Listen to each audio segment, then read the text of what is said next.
Ilang beses ko ba kailangan sabihin sa'yo? Chapter closed na yun. Bakit ba ayaw mong maniwala sa akin? Kasi hindi ako tanga. Hindi ako manhead. Alam ko may nararamdaman ka pa para kay Jordan.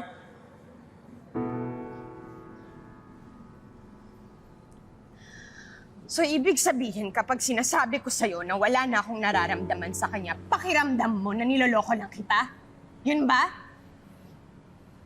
Kasi Leon, simula nung naging tayo, wala akong ibang ginawa kundi magpakatotoo sa'yo.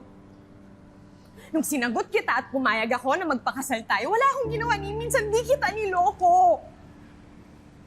Pero hindi ko na alam eh. Ayaw mong maniwala. Hindi ko na alam kung paano kita haharapin. Siguro dapat pag-isipan na natin kung itutuloy pa natin yung kasal o hindi.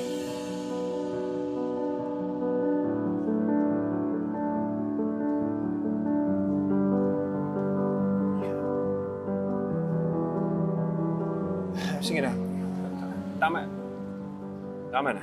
Tama na. Pag-usapan na lang natin. Hindi.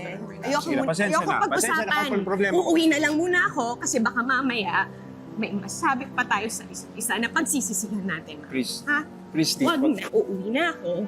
Bigyan mo muna ako ng space. Please. Please.